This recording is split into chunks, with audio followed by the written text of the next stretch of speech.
Good afternoon, friends, and welcome to our webinar on the role of micronutrients in plant health, disease resistance, and immunity.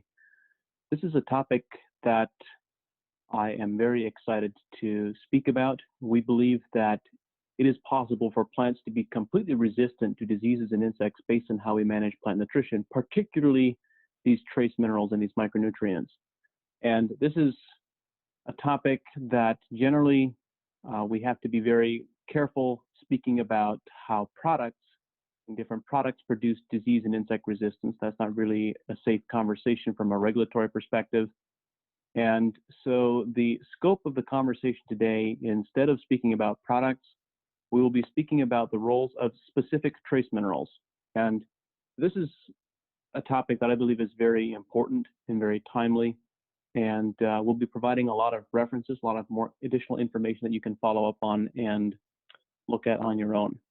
So I'm going to share some thoughts about how we think about managing these trace minerals from a management perspective, some of the key things you need to think about, and some of the diseases that you can produce resistance to when you manage these trace minerals well, and provide you with some references. There are many times when growers or consultants will call and say, hey, we have a problem with this disease or this crop.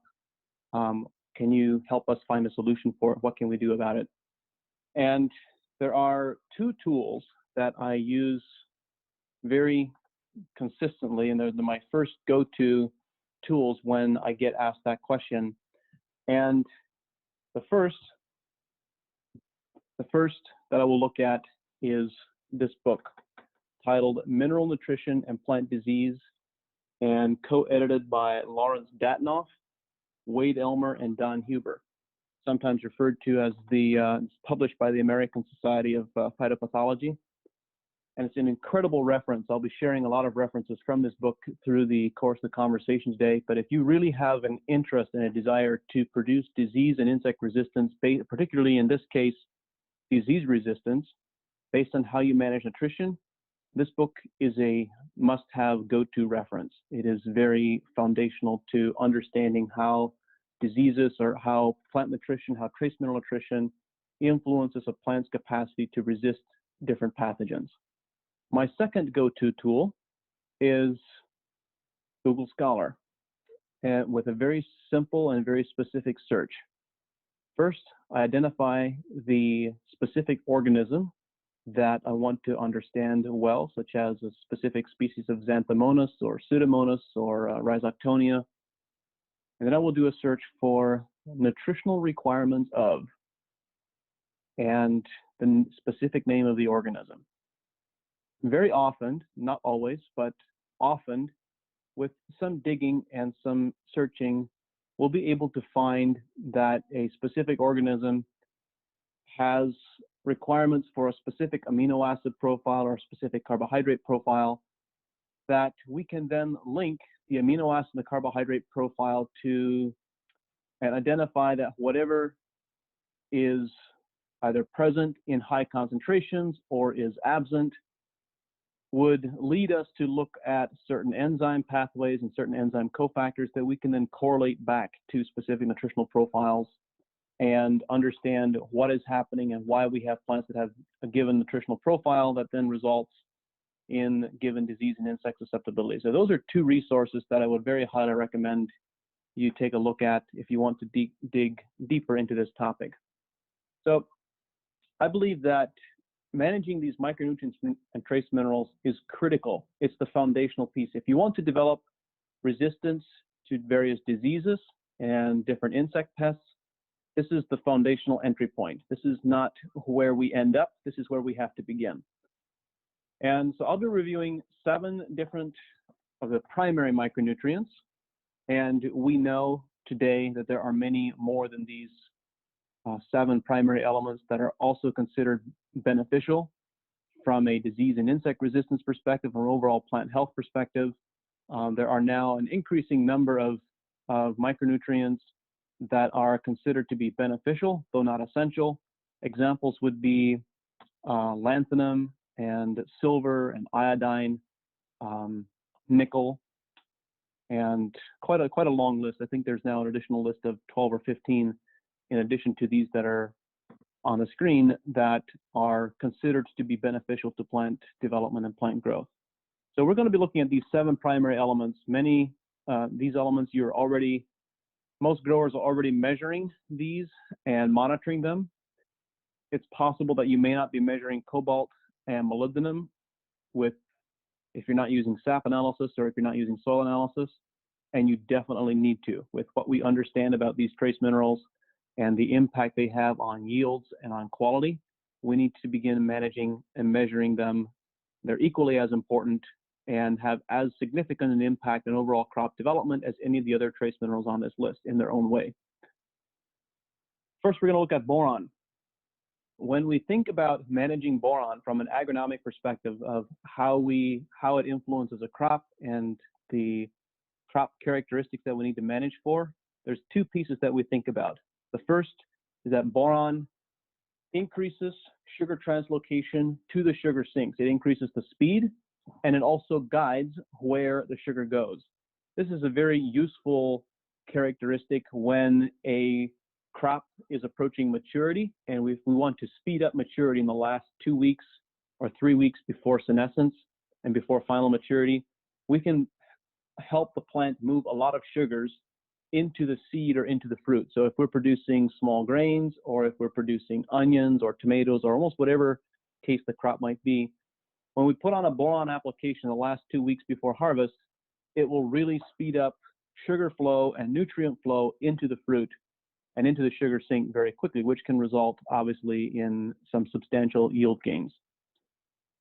And then the second consideration with boron is that it increases calcium absorption from the soil, and also it increases calcium mobility within the plant. It allows the calcium to move when absorbed from the root system and being transported through the xylem. It allows calcium to move into the fruit and into the new growth much more easily. And this is very important because often during summer months, when we get into higher temperature periods, calcium tends to not move as easily in the plant anymore. It tends to become sluggish. It follows the transpiration stream and the water stream, and it will tend to settle out and accumulate in the lower, older leaves. When we have an abundance of boron present, it will not remain in the lower, older leaves and accumulate there, but it will instead quickly continue to be transported into the fruit, which is a really big deal if we're dealing with fruit calcium-related physiological disorders. Boron specifically is known to increase plant resistance to rhizoctonia, verticillium, and fusarium. These are some of the diseases that we think about managing with boron applications, and it was also effective against some viruses. And if you want to dig a bit more deeply into this, this is a table from the book that I referenced earlier that describes how the presence or applications of boron either reduced or increased the presence of these various diseases.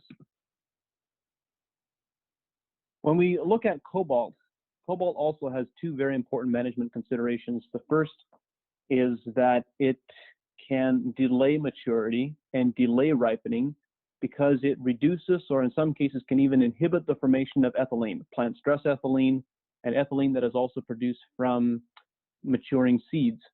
So if we have, this can be a very interesting tool that is the counterpoint of boron. Boron can speed up maturity, cobalt can slow it down. So if we have a crop, let's say such as green beans, and we want to slow down the maturity of the first set so that we can also harvest the third set when we're going through with machine harvest, so that we get the first, second, and third set all at one time, one of the tools that we can use to accomplish that is applications of cobalt, because cobalt will slow down senescence, slow down maturity of that first set, and allow the plant to begin sizing the third set very effectively. Secondly, cobalt is also required as an enzyme cofactor in the growing root tips to synthesize cytokinins.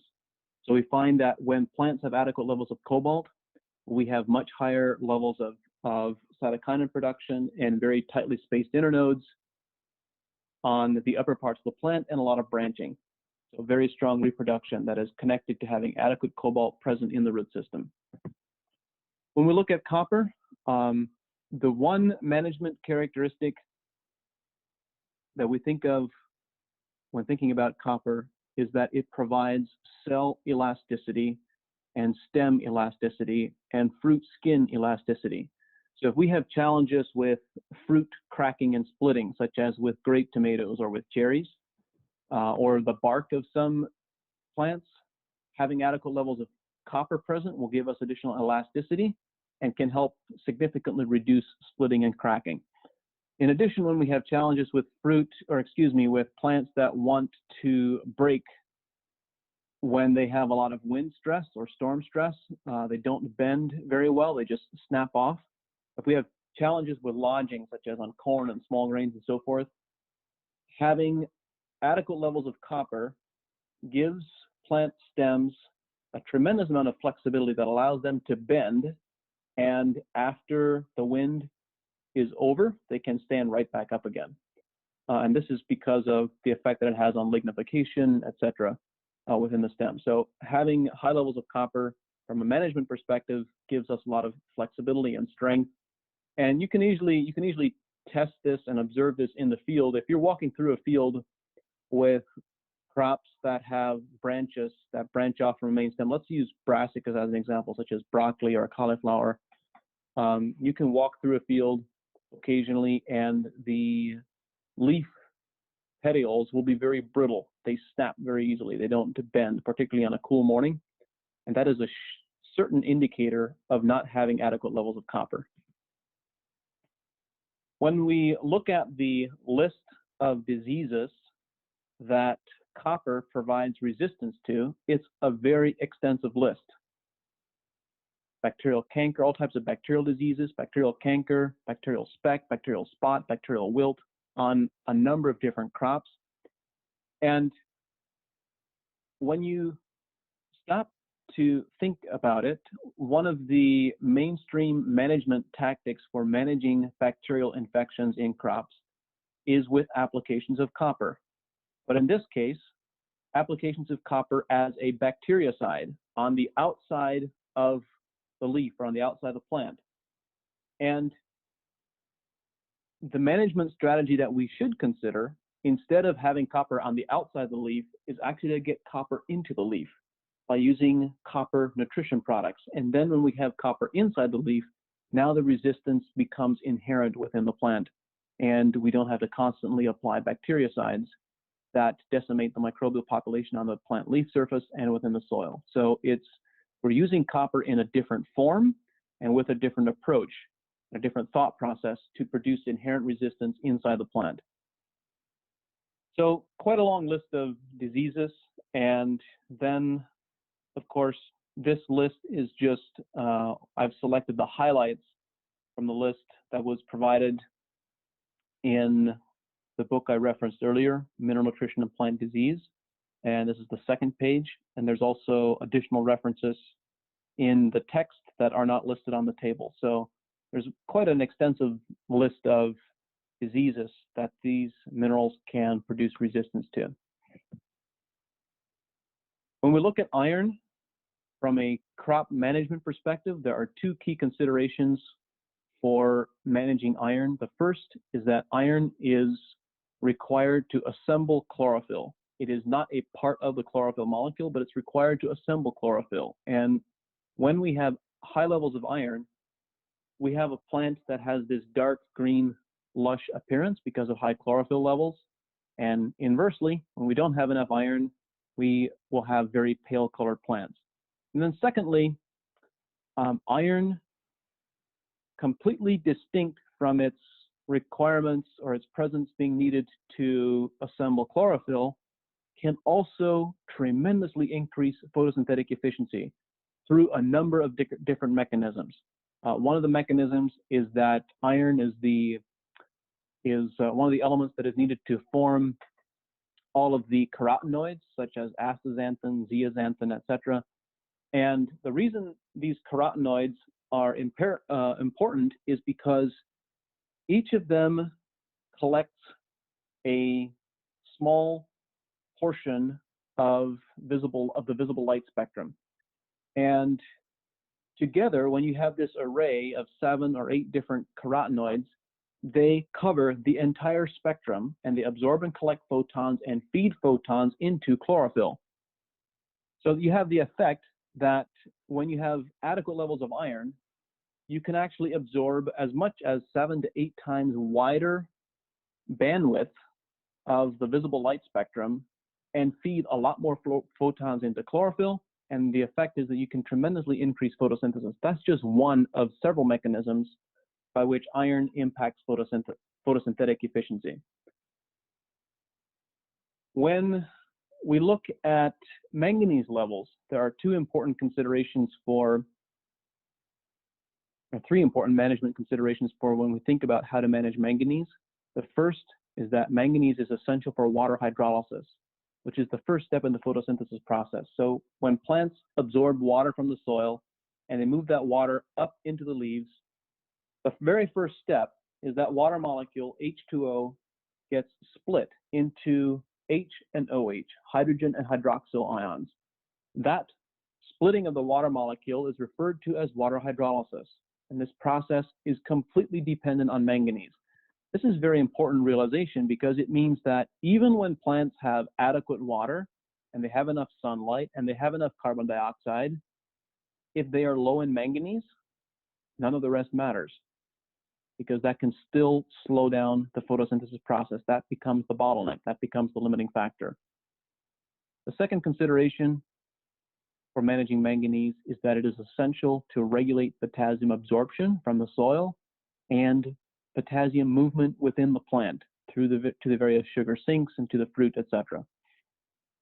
And the third important consideration is that manganese, along with some other elements such as iron and copper and cobalt, need to be absorbed by the plant in the reduced form in order to be biologically active and physiologically active within the crop itself, within the plant itself. Again, when we look at the diseases that manganese produces plant resistance to, it's a fairly extensive list: Phytophthora and anthracnose, rhizoctonia, fusarium, late blight, early blight, downy and powdery mildew, bacterial speck. I selected these diseases to highlight because they are, for many crops, the diseases that are correlated to manganese and to copper cover a significant array of the most economically damaging diseases for a lot of different crops. There are certainly some outliers, but this covers a very significant spectrum of economically impactful diseases. Here are the pages of references for the impacts of manganese, which you can go back and use as a reference. When we look at molybdenum, molybdenum is needed for 2 important functions. One is that it is the enzyme cofactor for the nitrate reductase enzyme to convert nitrates to amino acids within the plant leaves. And secondly, molybdenum is also needed for the nitrogenase enzyme complex that is found in organisms that have a symbiotic relationship with plant roots to fix nitrogen. So these would be Azotobacter, Azospirillum, and all the rhizobium that are used for legumes. All these various rhizobium bacteria require molybdenum in order to fix nitrogen. And when molybdenum is absent, we have, in the case of rhizobium nodules, we can see rhizobium nodules that have a white or gray appearance on the inside. And when molybdenum is present, they turn pink or reddish colored on the inside, and they become much more functional, actually fixing nitrogen, as well as the population, the presence of these organisms will increase tremendously when molybdenum is present as well. Molybdenum can also increase plant resistance to a number of these different diseases. Verticillium and angular leaf spot, I think, is a very interesting one. It's directly connected to angular leaf spot. well as xanthomonas and viruses. And it also will inhibit nematode infections. And in addition, this is not yet in the peer-reviewed literature that I'm aware of, but from field observation and experience, we've also observed that molybdenum is very important to manage all of the bacterial infections that infect the plant's vascular tissue. So these would be diseases such as Gauss's wilt on corn, sudden death syndrome on soybeans, citrus greening, Pierce's disease on grapes, and crown gall on walnuts, and nut trees. So anytime we have bacteria that invade the vascular tissue of a plant, the presence of those organisms can be significantly reduced when we have adequate levels of molybdenum. And also, when we think about viruses, the presence of various mosaic viruses, and there's obviously a broad array of viruses that are important. I've recently learned that the presence of molybdenum can have a significant impact on reducing or preventing viral expression on a crop. And this is actually also shows up in the very first paragraph in the book that I referenced. Molybdenum, like other heavy metals, deactivates viruses by denaturing their protein coat, 1967. So that raises the question, when we have viruses present in a crop, how would that crop expression change when we ensure that it has adequate levels of molybdenum? Also want to speak about zinc. The key management consideration that we look at when managing zinc is leaf size and uniform shape. So generally, when we have adequate or generous supplies of zinc, we will have larger, wider leaves, and leaf shape ratio will change, where we will generally tend to have wider leaves that are shorter in ratio to each other. But the other important consideration is looking at the uniformity of where the leaf joins the stem, the petiole. So if those are offset, if one side of the leaf attaches to the petiole, separated from the other side of the leaf by 1/4 of an inch or 1/2 an inch, that dissimilarity is a reflection of low zinc levels and the plant not having adequate zinc. Zinc also increases plant resistance to a number of different diseases. Again, it's connected to Rhizoctonia and Fusarium, scab, some viruses. And the one point that I did find interesting in a review of the literature is that it also reduces the presence of aflatoxins in grain. And again, we have an entire page of references to the impact of zinc, 2 pages actually. One of the important considerations whenever we speak about trace minerals, I'm often asked the question, how can we most effectively apply trace minerals? Can we use trace mineral sulfates, such as zinc and manganese and copper sulfate as a source of nutrients? Should we look at synthetic chelates, such as EDTAs, manganese EDTA chelate? Should we look at EDDHA, which is also another synthetic chelation agent commonly used for iron? And since we've started using plant sap analysis in 2011, one piece has become really clear about managing these trace minerals. It is obvious that plants absorb the organic acid and the amino acid chelates far more effectively and far more efficiently than they do the synthetic chelates. If we compare a manganese application that is in the form of EDTA versus an organic acid chelate, the organic acid chelate always shows significantly greater presence of manganese in the sap analysis than the EDTA will.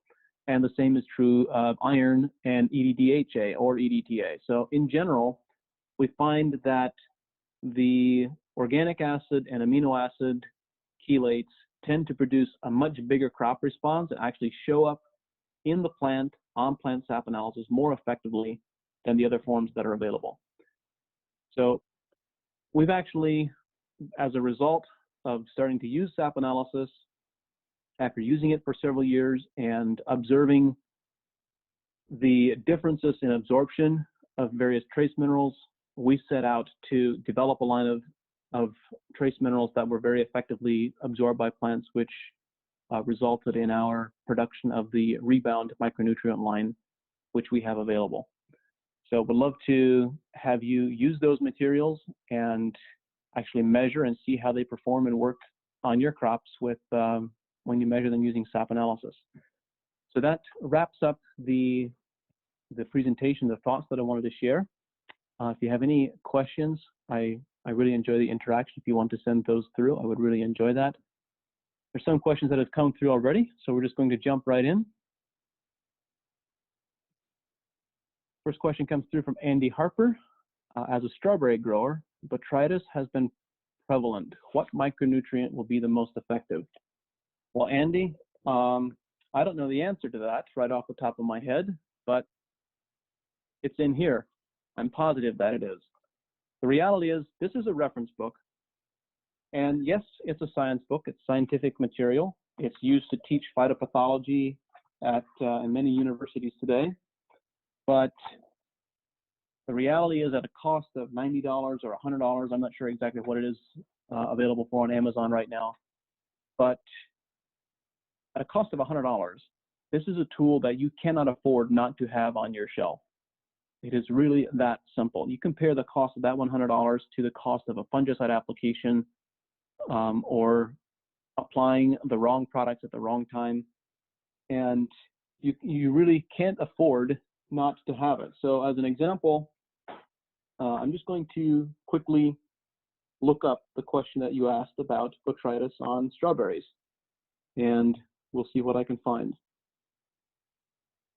Botrytis, there are about 15 different references, 16, 17 different references. So I'm going to make it really quick. Page 33 and 34. Botrytis in strawberries is correlated to the applications of excess of nitrogen. It's the first thing that shows up. And there's a dozen different references here. So you can probably, if you follow up all those references, you'll likely discover that you have, when you have the presence of botrytis, it'll correlate to an excess of nitrogen, perhaps a deficiency of manganese, and a deficiency of boron, and excess of potassium. I don't know for certain. I'm just making up a hypothetical example. But because of the number of references that are listed, you're likely to find that there is a clear pattern of high levels of some nutrients will tend to promote it, and other nutrients, the presence of other nutrients, will tend to suppress it. So it's a very useful resource that you should follow up on. Question here from Kenneth Peters. Hi, Kenneth. Can I repeat what I said about zinc deficiency while looking at the petioles? So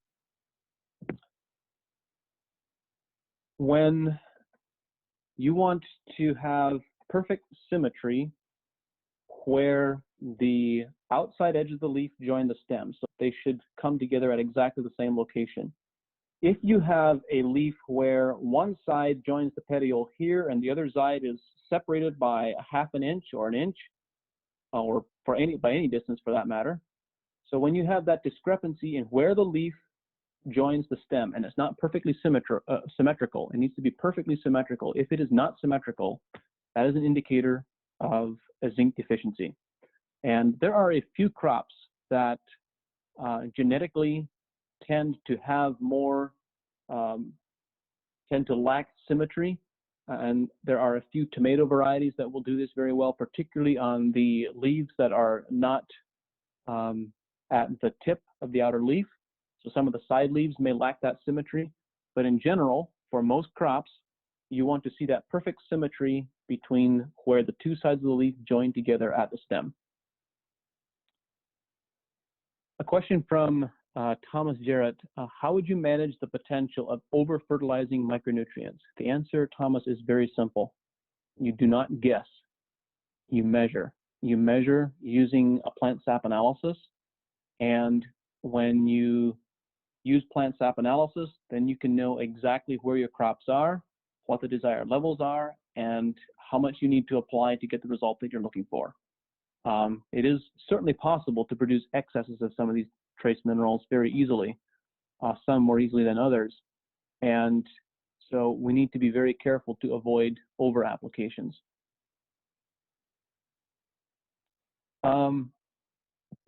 Question here from Laron: is there any correlation or research that connects the moon phase to the timing of specific nutritional applications?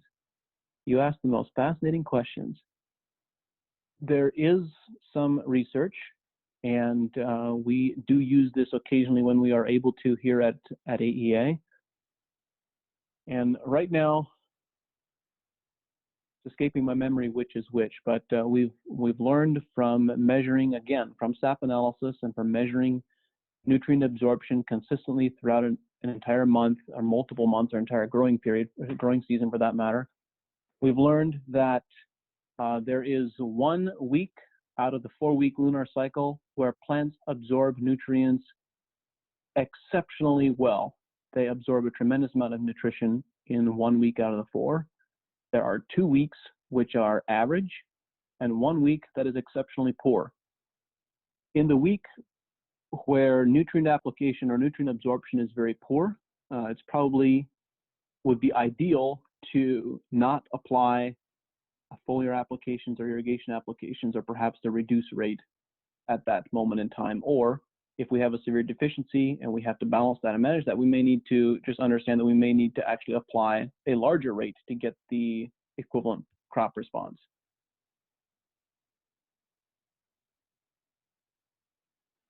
Question: can manganese stop red coloring on Granny Smith apples? The answer is yes, it can. If you apply excessive manganese, again, this goes back to the point about testing. If you apply excessive manganese, then the manganese excess will limit potassium movement and therefore sugar movement into the fruit and will slow down coloring. So it's actually the fact that the high levels of manganese are limiting potassium flow, and you can reduce color on Granny Smith or on any other apple variety for that matter, or for any other fruit. You can limit coloring. Question from Darren Greenfield. When a disease such as powdery mildew appears, can the applications of a rebound copper foliar slow down or prevent the spreading of the disease? The answer is, when you address the trace minerals that are missing, that are not in adequate supply, that are leading to increased susceptibility, and you do it at a generous enough application rate early enough, then the answer is yes. You can stop the disease and you can prevent it spreading, and in many cases, you can actually reverse it. And of course, reversing it depends on the disease and the damage that it has already done to the tree's vascular tissue or to the leaf vascular tissue, etc. Some diseases you can't effectively reverse because they have done too much damage already. But for a number of diseases such as bacterial canker, bacterial speck, bacterial spot, I've actually observed and experienced a broad different array of diseases where growers applied trace mineral foliars, usually in combination. Generally, it was not just one trace mineral. It would be a combination of zinc and manganese and copper and boron and whatever was indicated, preferably based on sap analysis, but sometimes based on experience. And they were able to completely stop a disease that had already begun expressing itself and was becoming very, very, very virulent. So yes, it is possible to use plant nutrition to prevent the spread of disease. Question from Cameron Morgan. Hi, Cameron. Do you see any common nutritional themes with flea beetle attacks on nursery stock? Yes, when you look at the diagram that we put together with the plant health pyramid, flea beetles would show up on level 2 when plants are not producing complete proteins and you have high levels of nitrates and soluble amino acids in the plant sap, which is generally an indicator of inadequate levels of either magnesium or sulfur or molybdenum or some combination of all 3 of those. Anthony Granatelli, hi Anthony, glad to see you here. Of the minerals discussed today, which minerals have better correlations between sap analysis and soil levels?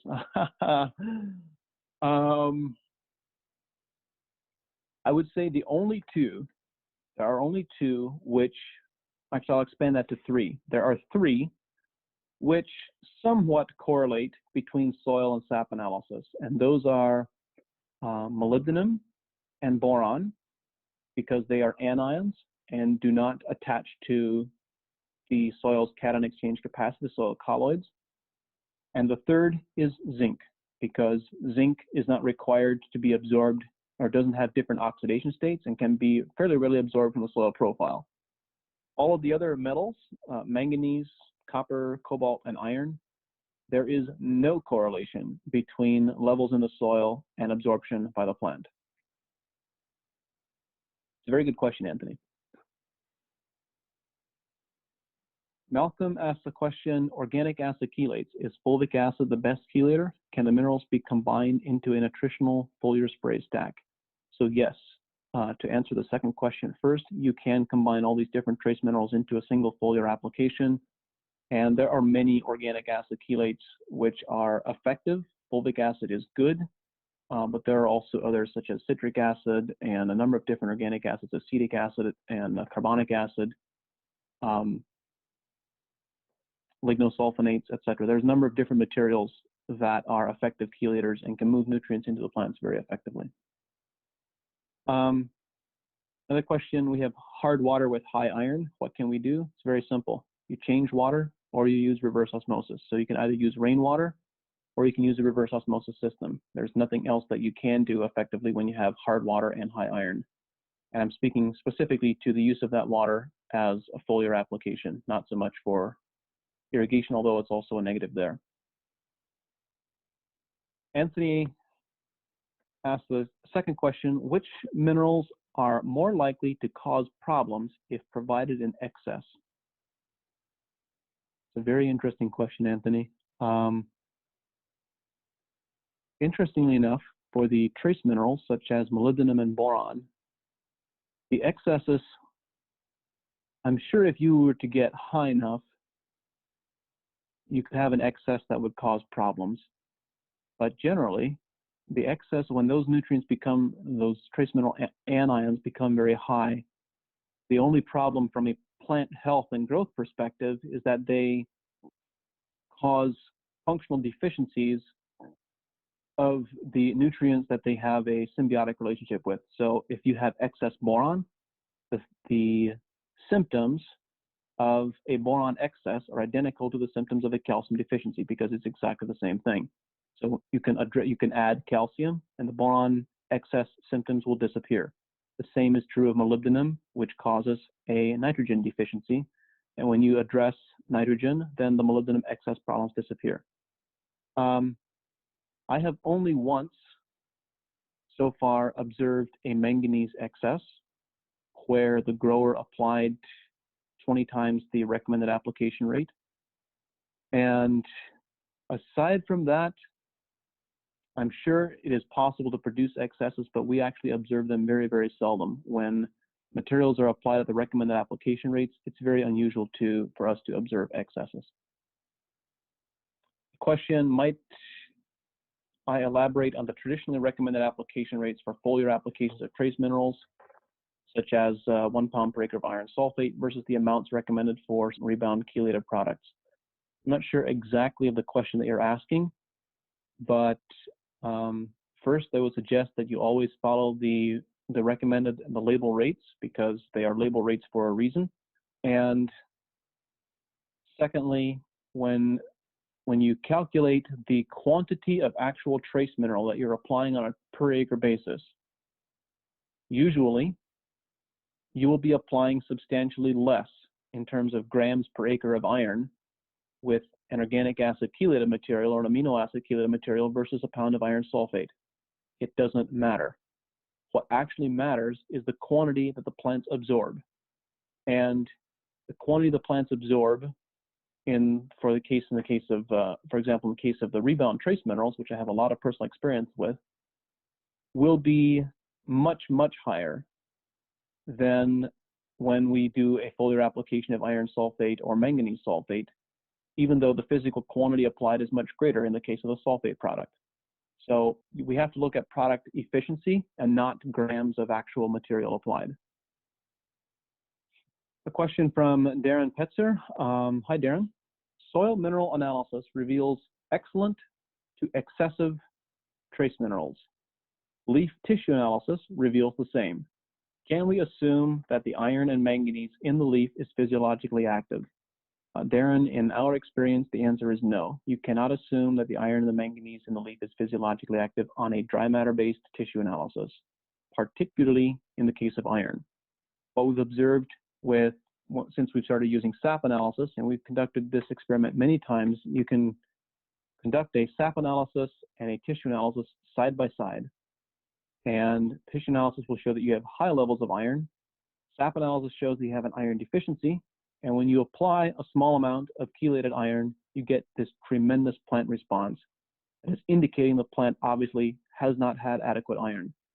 And interestingly enough, in some experiments that have been conducted over the last almost 3-year period, 3 growing seasons, by one of the farmers that we work with doing continuous side-by-side forage analysis on forages and sap analysis, we've observed that when we started putting on applications of rebound iron, the iron levels in the sap analysis went up, and the iron levels in the forage analysis, which is the equivalent of a dry matter tissue analysis, actually went down. That all of a sudden, when the plant had adequate levels of iron in a form that it could use, it discontinued absorbing oxidized iron from the root system and moving it up into the plant where it was not physiologically active. So there was actually an inverse correlation. The better that iron was bioavailable and physiologically active, the smaller the quantities on the tissue analysis, which I found to be really interesting.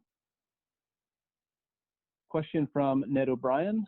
Are these micronutrients stored in the leaf and thus transferred to the dairy cow to help improve her health and fighting disease? Ned, the answer is absolutely yes. That's foundational to developing really healthy ecosystems. Thomas Jarrett. Hi, Thomas. For multiple years with grapes, we have experienced fruit rot right as they are being ready to be picked. What may help with this? So I'm guessing that possibly may be anthracnose, although it could be a number of different organisms, Thomas. The first step is to identify exactly what it is, what the organism is, and then to look up the answer in the research. The information is available online, and it's available in the references that I provided. I don't know what it is off the top of my head, but it's likely to be highly probable to be some combination of the 7 trace minerals that I've been discussing and describing. And also another approach, if you don't know exactly what the cause is, and this is actually an important point.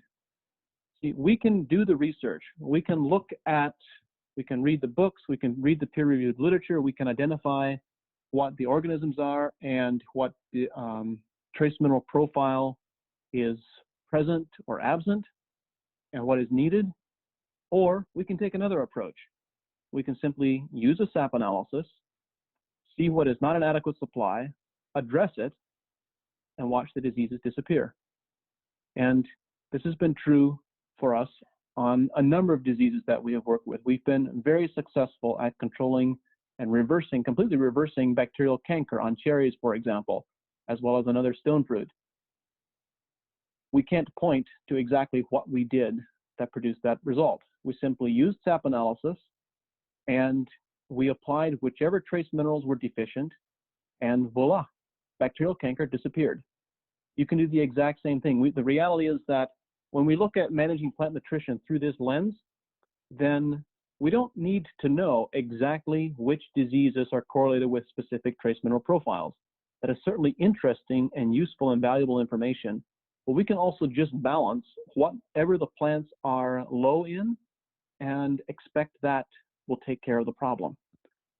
And it does take care of the problem very effectively. Follow-up question from Ned, is sap analysis possible and useful in grass? The answer is yes, it is possible and it is useful. And I would also suggest with grasses to use an actual forage analysis as well. And that can also be very useful and give us very valuable information. And then one last question. Oh, there's more questions popping through. The list is getting short. How does the net charge of an applied mineral or molecule impact the plant health or susceptibility to disease?